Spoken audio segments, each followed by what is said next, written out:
Hey, how's it going guys? Jack and Matt here with the ToastyBros, and today we're actually just upgrading one of our in-office PCs. I'm ditching AMD for Intel. You saw that title, it probably got you all to click, but it's not really that bad of a thing. We'll talk more about that after a word from today's sponsor. Today's video is brought to you by Lexar, your one-stop shop for all your storage needs. Stay tuned to the end of today's video to learn more about how you can upgrade your PC storage with their new Lexar NM620 SSD. Special thanks again to Lexar for sponsoring today's video. Okay, to clarify, I am upgrading my office PC, which is our main live streaming PC when we do our marathon live streams over on twitch.tv/ToastyBros. We build a PC, we play some games, we give away the PC, so follow that if you haven't done so already. But this PC has a Threadripper 1950X. It is a 16-core, 32-thread, but it's an older Threadripper. It's not the greatest for playing games, and it does have some issues. It's pretty rock solid. It's been stable for a while, but I really wanted to upgrade it to something a little bit better for the gaming streams. And what we have right here is an Intel processor. Intel is nice enough to send over their 10900K, and what we're gonna be doing is a platform swap, basically keeping the same graphics card because you can't buy graphics cards right now, and everything else, but just swap the platform. So some of the things involved with that platform swap means we are going from AMD to Intel, so we do need a new motherboard. We have a nice new Z590. We also cannot use this Noctua cooler that only has TR4 mounting for Threadripper, so we have this nice ice flow from ID Cooling. Obviously the new CPU. We can actually reuse the RAM because it's DDR4 RGB, pretty good stuff. And on top of that, we're also giving him some more storage because I think he's rocking a 256 gig right now, so 1 terabyte's going in there as well. So let's go ahead and break down this build real quick and go over all the specs and then talk more in depth about the stuff we're gonna be throwing in there to upgrade it. All right guys, so we're gonna open this thing up real quick. It might be a little bit dusty. Actually, it's not awful, it's a little bit dusty, but this is my work PC. So, you know, I do work here sometimes. But what's inside right now is the 1950X, as I mentioned, this X399 motherboard. I actually picked up this from a deal from one of our friends in the YouTube space, the 4th Gen Gamer. He gives a really good deal on this whole combo. The RAM is actually 32 gigs, 3600 megahertz RAM. So it's gonna be awesome and perfectly fine for the new PC upgrade.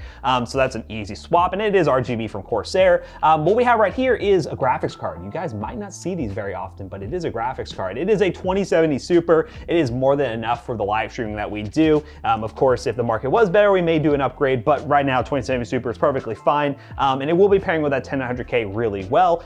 We do have a capture card in here, the Elgato capture card, which we'll be moving over as well. And hopefully, fingers crossed, we have enough IO, because the biggest problem with some of the live streaming PCs we've had in the past is a lack of USB ports. I know it's not gonna have this many. This is a lot of USB ports, and this isn't like a high-end like consumer desktop board, so it's still gonna have a somewhat of a downgrade, but having all this USB is really essential for all the webcams that I plug up, all the different sources we have from all the PCs in our stream rooms. So yeah, very important to do that. But yeah, these are the bones of the PC. It does have a 700 watt power supply, which will still work perfectly fine. It's gonna stay in the same case. But yeah, we're basically just upgrading to Intel here, to the 10900K. So Jackson's gonna talk more about that and all the stuff that's going in there. So this box right here, which you might be wondering why the heck it has some Marvel going on. This is the Marvel Edition 10th Gen Core i9 10900K.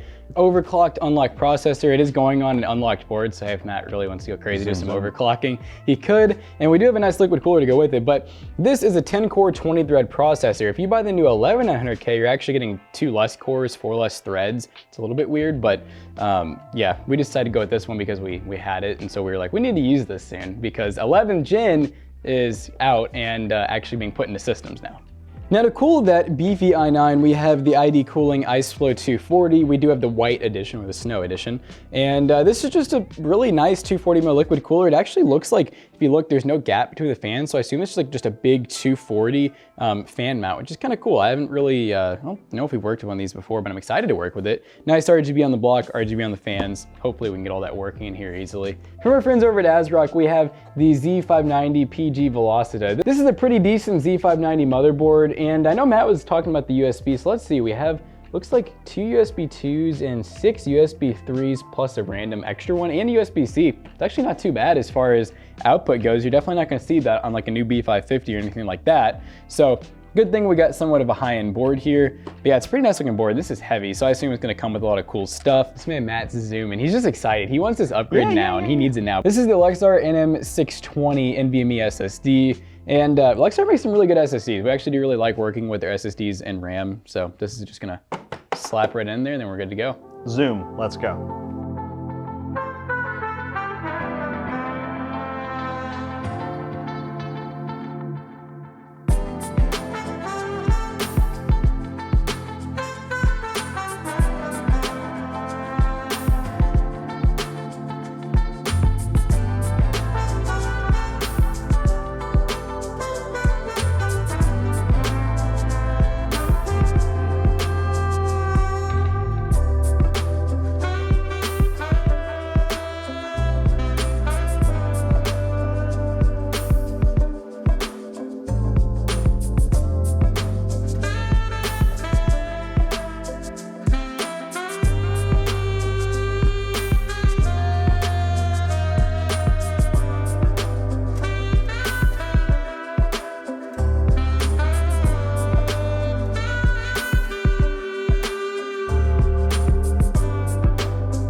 Are you looking to up your storage game? Then you should look no further than the NM620 NVMe SSD from Lexar. This SSD features 3300 megabytes per second read and 3000 megabytes per second write speeds, along with the latest 3D NAND flash, and capacities of 256 gigabytes, 512 gigabytes, and 1 terabyte. Lexar is known for making the most powerful yet value-focused storage drives on the market, and this one is no exception. So whether you're upgrading your PC for more storage or wanting to improve your speed, Lexar should be your one-stop shop for your next gaming SSD. Special thanks again to Lexar for sponsoring today's video. Now, let's get into the rest of the video, shall we?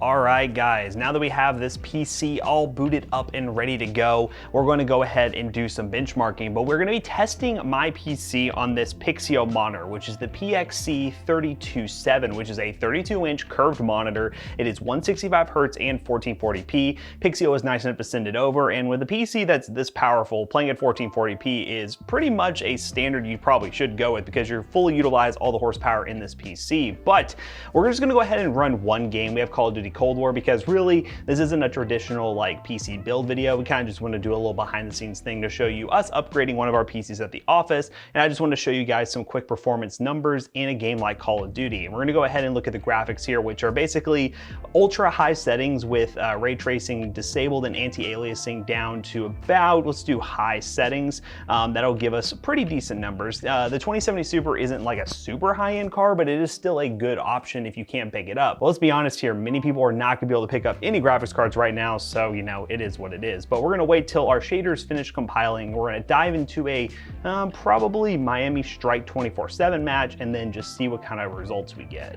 All right, we are in a match right now and we're getting over 100 FPS at 1440p, which is definitely impressive. And again, if you want to pick up this monitor, a link in the description down below. And special thanks again to Pixio for sending this over. We're going to be using this monitor actually on Jackson's setup and using one of his older monitors for our new streaming setup. So be sure to follow on Twitch. There's going to be a lot of cool stuff happening. But let's try to get some gameplay. And well, I just got blasted super quickly. Let me turn the volume down real quick because I feel like that's probably really loud. But yeah, over 100 FPS on pretty much ultra settings. The anti-aliasing is turned down, which I don't think is a big deal when you're playing at a high resolution. You don't normally see the issues with like the jaggies that you would see normally at like 1080p. So it is a good idea to get more performance by lowering the anti-aliasing. I am pretty impressed with how cool the 10900K is staying right now. It is normally a hotter processor, but getting around 54, 55C while gaming, albeit yes, we are pretty GPU bottlenecked right now. I'm still pretty impressed with those numbers. And when I use this thing for, well, content creation and live streaming, I do believe it'll be rock solid. I probably will end up doing an update to this BIOS because this is a newer Z590 board just to make sure it is solid because I need something that will be 100% stable during all our live streams. But I am actually really impressed right now. Oh God, there's a lot of people in there. There we go. That's how we play. All right. Yeah, man, it did drop below 100 there for a second, but I am primarily gonna be playing at 1080p with this PC because we want to have the best streaming performance. Yeah, the 10900K, of course, is still one of the best Intel CPUs, regardless of the new stuff that's coming to the market. And yeah, you get those 10 cores, would actually would be more beneficial to me than something like the 11900K that is gonna be coming soon. Okay, there we go. I'm dead. But hey, there you go. This PC does perform very well. How about we're gonna bring Jackson back in here to wrap this video up real quick. All right, guys, so that was actually pretty fun getting all this upgraded and making it look a lot nicer, as well as getting a lot more performance with that 10900K. It's gonna work great for improving our live streams, which once again, follow us over on Twitch. We're gonna be doing a lot of live streams over there, especially in our new office. We have our new streaming set, but more importantly, during our 12-hour gaming streams, we'll definitely get more performance here and be able to do some awesome stuff with you guys when we give away gaming PCs. So once again, follow our Twitch. Like this one right here, giving away Matt's gaming PC. No, that's mine, that's mine. So if you guys wanna buy any of this awesome hardware that we use, make sure you use the links in the description down below. They will be affiliate links. And hey, shout out to Pixio if you want to buy this monitor or any of their other awesome budget monitors. Make sure you check links in the description down below as well. So if you guys haven't already, don't forget to check out our other two YouTube channels and also our twitch.tv/ToastyBros. And don't forget to like, comment, and subscribe. And we'll see you guys in the next one. Goodbye. Hey, I'm sure some of you guys know, but not all of you know, that we do sell our own computers, kind of like these, over at our store. We might be selling a PC very soon with that old Threadripper 1950X. So if you were interested in something like that, I know a lot of you wonder what we do with some of our hardware. We'll probably do a build with that and sell it on the website. So stay tuned, PCBros.tech. I was hoping you'd say the name, because I was like, I left it open so you could say the name, and I was like, is he not gonna say the name?